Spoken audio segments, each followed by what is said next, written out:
Said, yep. You know what it is. Southpaw Slick.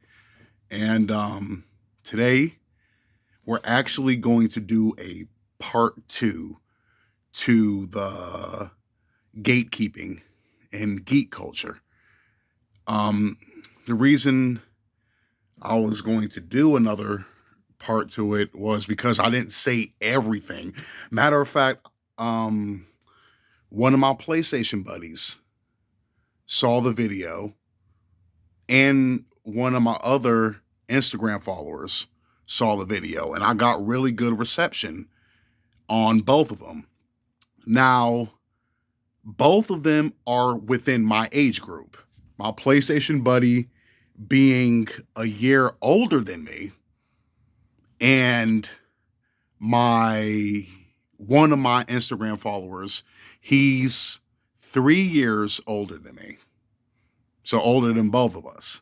So it's like, they understood exactly what I was talking about in the video because they grew up with a similar experience. Now, I know some women that come across my video, they might say otherwise. Like, oh, we always were there. Oh, you guys just didn't notice or whatnot. And to play devil's advocate on their side, I'm not saying they were completely non-existent. It was damn near non-existent. Um, Going by personal experience, for example, two of my female cousins, my cousin Amy, I remember she had an Apple Macintosh. Yeah, like an OG Apple Macintosh. And she used to play Prince of Persia on it. That was the very first time I actually got to play that game. And eventually, she got her own Super Nintendo, and the only game she had for it was Super Mario World. Got really far in it, by the way. She got really far in that game. But that's the last thing she really she didn't really game afterwards. I'll say after getting that Super Nintendo, she didn't really game. The only times I can recall her gaming was when I had my OG Nintendo, and she would play the Mario games with me, all three of them, and Ninja Turtles 2, the arcade game, which I fucking love, by the way. I actually convinced her to hop on that, and she actually had a good time playing it, when we were kids. Another one is a great, really good family friend who committed suicide a couple years ago. I just had to take a moment of silence for that one, because that woman was very, very dear to my heart. I said, she did a lot for me. Of course, when I was younger, I wasn't really paying attention to it, but she was a really good family friend. One my mom used to work with. They were coworkers at Caldors back in the day. And she was a lesbian. She was a butch stud lesbian. But like I said, as a kid, I wasn't really, paying attention to that. And she was really into technology. She was really big on computers, and she's the one that kind of got me into the computer thing, at least at the time. And she had a Model 2 Sega Genesis CD combo. And I was at her house more than mine after school. And there was one occasion where my cousin Amy actually came over. And of course, she gravitated out of all the games we had access to. And we had access to a lot of fucking games right away. Like Gauntlet 4, Mutant League Hockey, Mutant League Football, that Garfield game, Comic Zone, Sega Six Pack, which is that's a must-have cartridge. And we had another one, a Sonic a Sonic compilation. It was Sonic 1, 2, and Dr. Robotnik's Mean Bean Machine. That was the cartridge that she gravitated towards, and of course, Sonic 1 and 2 being the main games she played. Now, the reason I bring this up is because those were the games you can get girls to play. Was Mario, Sonic, when I got my PlayStation, and I think it was when I got Crash Bandicoot 2. That was one game she did play with me. So like games like that, they were willing to play, even if it wasn't their thing. Now, my other cousin Tati, on my father's side, Amy's on my mother's side, she would play my cousin Matt's Super Nintendo. In particular, when we would play vanilla Mortal Kombat 3. That was the game she actually really enjoyed. Same thing, not really a gamer. Yeah, she played my cousin, her brother, Charlie's N64 when he got one for Christmas. They all got one for Christmas. They got their own N64, which definitely came in handy as time progressed. 007 GoldenEye, because we all had our own fucking controller. So we always had access to 4-player play. But anyway, she would play his N64 from time to time. I think the game she was playing, I think it was Glover. Yeah, that's what I'm saying. Like games like that. Like girls would play that even if they weren't really into it. You know what I mean? That's what I'm talking about. Like they weren't deep in the trenches with it, with gaming culture or geek culture, period. I just wanted to use those two personal experiences of me seeing like girls gaming, but it wasn't a thing. Like I said, after that, it kind of like didn't even bother. Like it just wasn't their thing. Like they just weren't into it. Another thing I didn't bring up really, I brought up but didn't really delve into was the comic book thing. Now, me myself, I'm not huge on comic books outside of Spawn, which I fucking love, by the way. Yes, Batman. Batman's my favorite fucking superhero of all time. Period. Even though I'm more Marvel than DC, I'm Batman over everything.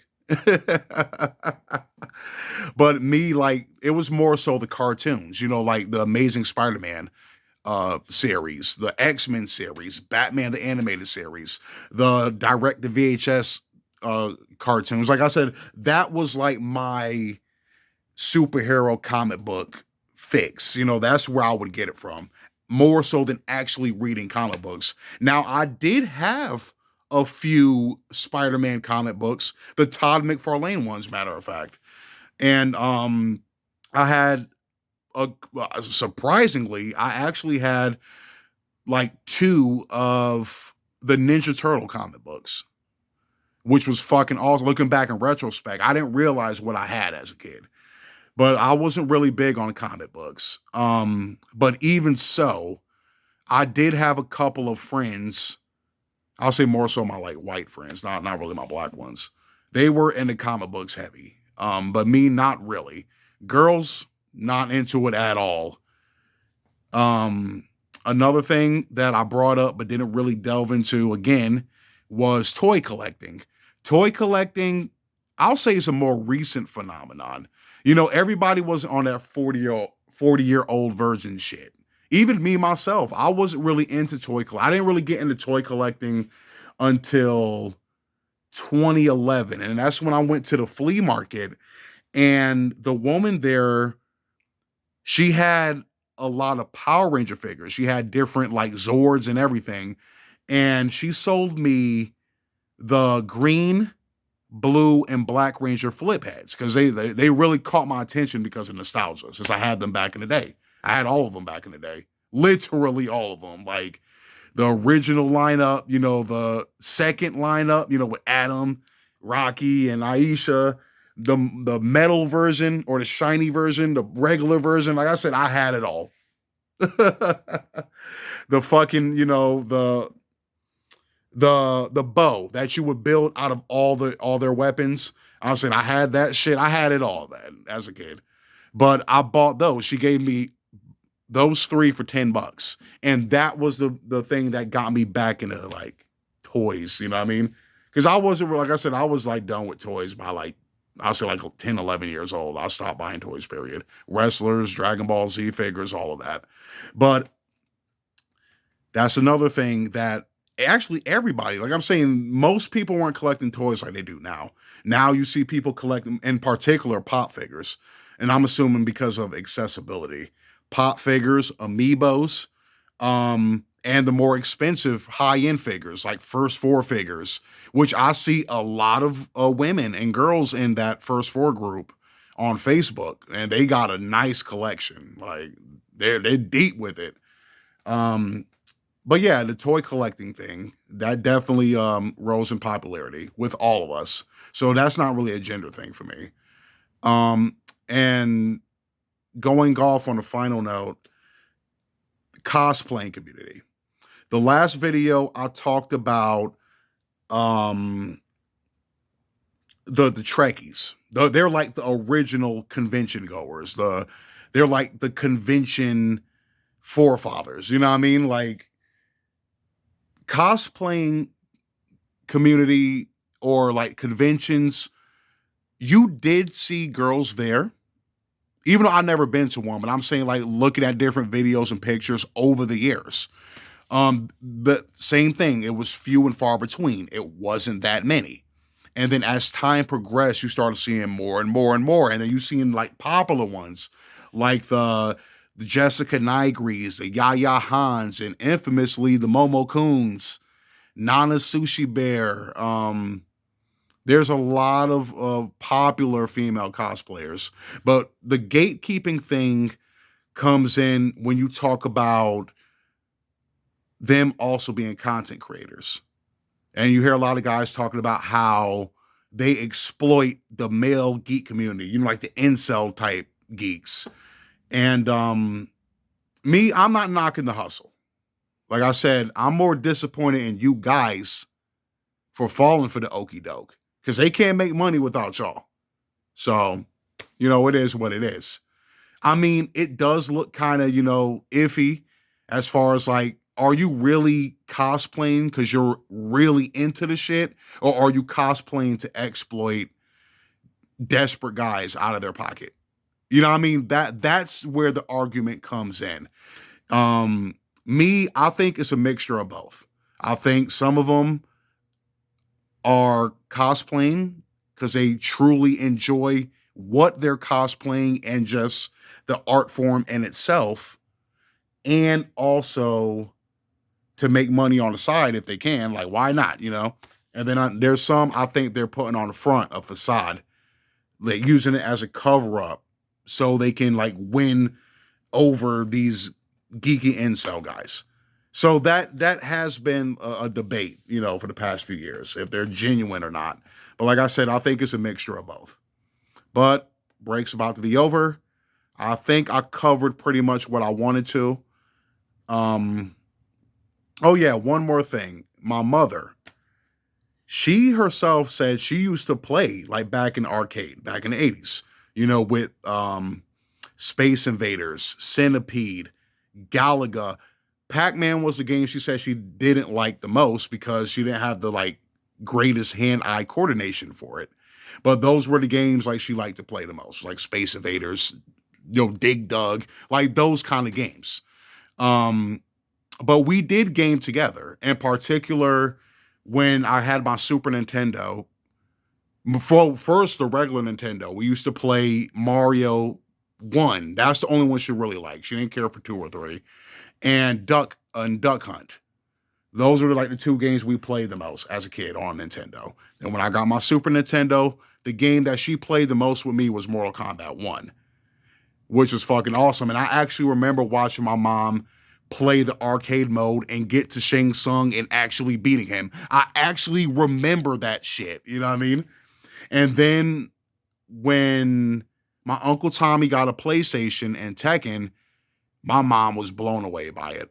She was blown away by like she had to get a PlayStation afterwards. And subsequently, Tekken 1 was my very first PlayStation game. And we played that game for hours together.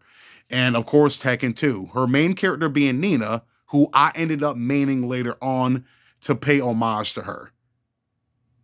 Secondary was Bruce in Tekken 2 after we unlocked all the characters. And then Tekken 3, obviously it became Brian. Like after she dibbled and dabbled with the characters, Brian was the one that was most like Bruce. So that ended up being her secondary. And oddly enough, I use all of them. But yeah, so my mom was, she was like gaming a little bit, not too much, but a little bit. And of course, her favorite game of all time, I'll probably say the one that she'll probably play now if she could. Matter of fact, I need to see if I can get her an HDMI adapter for the PlayStation because she still has Knockout Kings, the first one. That's her favorite video game. Period. Like that's the game she would definitely play now.